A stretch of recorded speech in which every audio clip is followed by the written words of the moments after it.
ಮೈತ್ರಿ ಶಕ್ತಿ ಪ್ರದರ್ಶನ ವಿಶೇಷ ಚರ್ಚಾ ಕಾರ್ಯಕ್ರಮಕ್ಕೆ ಮತ್ತೊಮ್ಮೆ ಸ್ವಾಗತ. ನಾಗೇಂದ್ರ ಪ್ರಸಾದ್ ಅವರೇ, ಯಾವತ್ತೂ ಇಲ್ಲದೆ ಜೆಡಿಎಸ್ ಹಸಿರು ಶಾಲನ್ನ ಪಕ್ಕಕ್ಕಿಟ್ಟು ಕೇಸರಿ ಶಾಲ್ ಹಾಕೊಂಡು ಈ ರೀತಿ ಅಬ್ಬರಿಸ್ತಾ ಇರೋದು, ಇದು ಆಬ್ವಿಯಸ್ಲಿ ಎದುರುಗಡೆ ನೋಡ್ತಾ ಇರೋರಿಗೆ ಚುನಾವಣೆಯ ಗಿಮಿಕ್ ಅಂತ ಅನ್ಸುತ್ತೆ. ನಿಮಗೆ ಎರಡು ವಿಷಯಗಳನ್ನು ಪ್ರಮುಖವಾಗಿ ಹೇಳಬೇಕಾಗುತ್ತೆ. ಸನ್ಮಾನ್ಯ ದೇವೇಗೌಡರಾಗಿರ್ಬೋದು, ಕುಮಾರಸ್ವಾಮಿಯವರಾಗಿರ್ಬೋದು, ಜಾತ್ಯತೀತ ಜನತಾದಳದ ಎಲ್ಲ ಕಾರ್ಯಕರ್ತರಾಗಿರ್ಬೋದು, ನಾವೆಲ್ಲ ಹಿಂದೂಗಳೇ. ಇಲ್ಲಿ ಯಾವುದೇ ರೀತಿ ನಾನು JDS ಅಂತ ಹೇಳಿ ಬಾವುಟ ಹಾಕೊಂಡೋರಿಲ್ಲ, ಕಾಂಗ್ರೆಸ್ ಅಂತ ಬಾವುಟ ಹಾಕೊಂಡೋರಿಲ್ಲ. ನಿನ್ನೆ ಪ್ರೊಟೆಸ್ಟ್ ಮಾಡಿರ್ತಕ್ಕಂಥದ್ದಲ್ಲ ಊರಿನ ಕಾಂಗ್ರೆಸ್ ಜನರು ಇದ್ದಾರೆ ಮೇಡಮ್, ದಯಮಾಡಿ. ಒಂದು ಕಾಲದಲ್ಲಿ JDS BJP ಪರ ಹೋಗೋದಕ್ಕೆ ದೊಡ್ಡಗೌಡರ ವಿರೋಧ ಇದ್ದಿದ್ದೆ ಕೋಮುವಾದಿ ಅನ್ನೋ ಹೆಸರಿನ ಕಾರಣಕ್ಕೆ. ನೋಡಿ, ನಿಮಗೆ ಒಂದು ಮಾತು ಸ್ಪಷ್ಟವಾಗಿ ಹೇಳ್ತೀನಿ. ಕಳೆದ ಬಾರಿ ಯಾರಿಗೂ ಕೂಡ ಫುಲ್ ಸಂಪೂರ್ಣವಂತ ಬಹುಮತ ಕೊಡದೇ ಇರೋಂಥ ಸಂದರ್ಭದಲ್ಲಿ ನಾವು ಜಾತ್ಯತೀತ ಪಕ್ಷಗಳ ಜೊತೆ ಕೈ ಜೋಡಿಸಿದ್ವಿ, ಅವತ್ತು ಇವ್ರು ಯಾವ ರೀತಿ ನಡ್ಕೊಂಡ್ರು ಅಂತಕ್ಕಂಥದ್ದು ಜನಗಳ ಮುಂದೆ ಇದೆ. ಅನಿವಾರ್ಯತೆಯಿಂದ ನಾವು BJP ಜೊತೆ ಅವತ್ತು ಅದು ಸನ್ಮಾನ್ಯ ದೇವೇಗೌಡರು ಮಾತು ಧಿಕ್ಕರಿಸಿ ಕುಮಾರಸ್ವಾಮಿ ಅವರು ಹೋದ್ರು. ಆದರೂ ಕೂಡ ಅವತ್ತೇನಾದರೂ ಕೋಮುಗಲಭೆಗಳು ನಡೀಲಿಲ್ಲ. ಅವ್ರ ಜೊತೆಲೂ ಕೂಡ ಉತ್ತಮವಾದ ಸರ್ಕಾರಗಳು ಕೊಟ್ವಿ.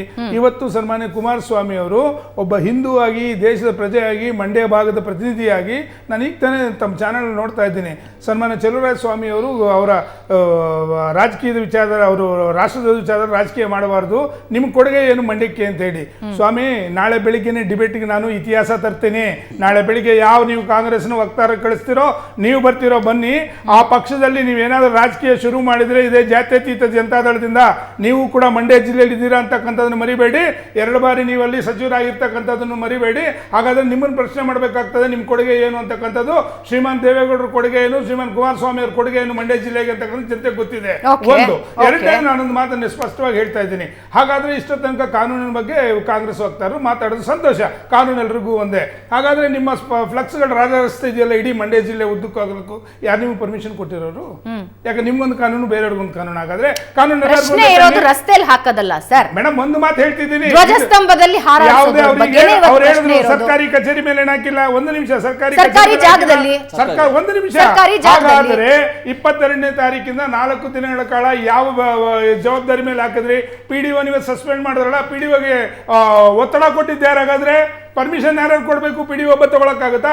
22 ಜನ ಗ್ರಾಮ ಪಂಚಾಯತಿ ಸದಸ್ಯರಲ್ಲಿ ಪರ್ಮಿಷನ್ ಕೊಟ್ಟಿಲ್ವಾ? ಗ್ರಾಮ ಪಂಚಾಯತಿ ಸದಸ್ಯರಿಗೆ ಅಲ್ಲಿರ್ತಕ್ಕಂಥ MLA ಸಹಕಾರ ಇಲ್ವಾ? ಅಲ್ಲಿ ಹಾಗಾದ್ರೆ ಏಕಾಏಕಿ PDO ಒಬ್ಬನೇ ತಗೊಳಕ್ಕಾಗುತ್ತಾ ಇಂತಹ ತೀರ್ಮಾನಗಳನ್ನ?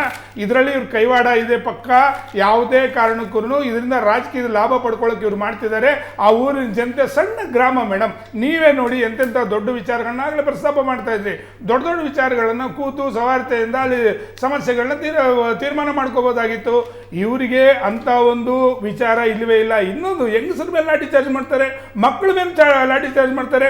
ಅದು ಬೇಡ ಅಂತಂದ್ರೆ 144 ಸೆಕ್ಷನ್, 2ನೇ ಸತಿ ಲಾಠಿ ಚಾರ್ಜು. ಏನಿಲ್ಲ, ಏನಾದರೂ ಪ್ರಪಂಚ ಮುಳುಗೋಗ್ತಾ ಇದೆಯಾ? ಯಾಕಂದ್ರೆ ಕಾನೂನು ಇಲ್ವೇ ಇಲ್ವಾ? ಅಲ್ಲಿರ್ತಕ್ಕಂಥ ಉಸ್ತುವಾರಿ ಸಚಿವರುಗಳು, MLAಗಳು ಎಲ್ಲ ಯಾರು ಪ್ರಯೋಜನಕ್ಕೆ ಇಲ್ವಾ? ಹಾಗಾದ್ರೆ ಸರ್ಕಾರದ ಒಂದು ಶಕ್ತಿ ಇಲ್ವೇ ಇಲ್ವಾ? ಹಾಗಾದ್ರೆ ಕರ್ನಾಟಕದಲ್ಲಿ ಮಾನ್ಯ ಮಾಜಿ ಮುಖ್ಯಮಂತ್ರಿಯಾದ ಕುಮಾರಸ್ವಾಮಿ ಅವರಿಗೆ ಕಾನೂನು ಗೊತ್ತಿದೆ, ನನ್ನ ಪ್ರಕಾರ ಗೊತ್ತಿದೆ.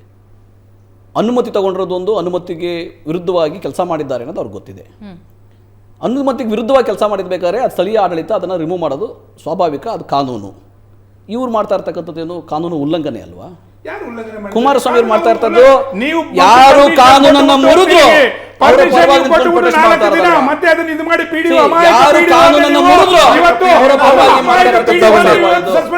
ಕುಮಾರಸ್ವಾಮಿ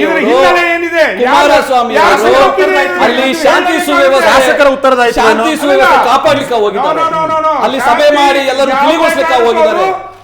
ಅಲ್ಲಿನ ಮಹಿಳೆಯರನ್ನ, ಯುವಕರನ್ನ ರಸ್ತೆಗೆ ಬಿಟ್ಟು ಅವ್ರ ಮೇಲೆ ಲಾಠಿಚಾರ್ಜ್ ಆಗ್ಬೇಕು, ಕಾನೂನು ಉಲ್ಲಂಘನೆ ಆಗ್ಬೇಕು. ಅದರ ಮುಖಾಂತರ ಇವರು ರಾಜಕೀಯ ಬೆಳೆ ಬೇಯಿಸ್ಕೋಬೇಕಂತ ಹೋಗಿರಬೇಕು. ಕುಮಾರಸ್ವಾಮಿ ಇದೇ ಪ್ರಥಮ ಬಾರಿಗೆ ಕೋಮುವಾದಿ ಕುಮಾರಸ್ವಾಮಿಯಾಗಿ ಬದಲಾಗಿದ್ದಾರೆ. ಕುಮಾರಸ್ವಾಮಿ ಕೋಮುವಾದಿ ಕುಮಾರಸ್ವಾಮಿಯಾಗಿ ಬದಲಾಗಿದ್ದಾರೆ.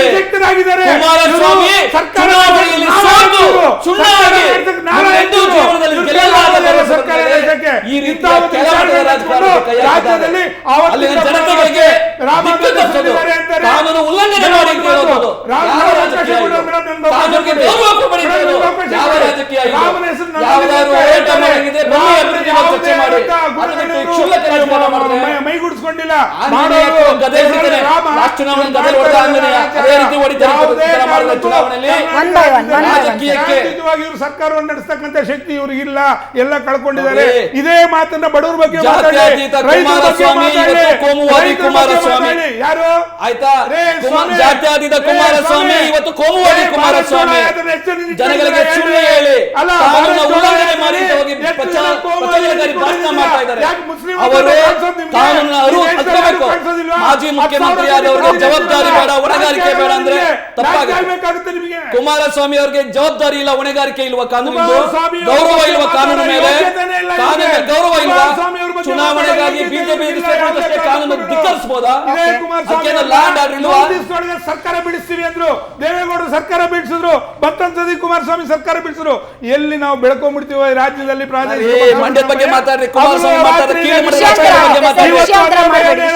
ಮಂಡ್ಯದಲ್ಲಿ ಯಾವ ರೀತಿಯ ಕೀಳುಮಟ್ಟದ ರಾಜಕಾರಣ ಮಾಡ್ತಾರೆ? ಸ್ವಾಭಿಮಾನಿ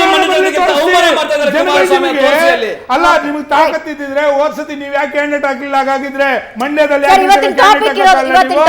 ಚುನಾವಣೆ ಮಾಡ್ರಿ.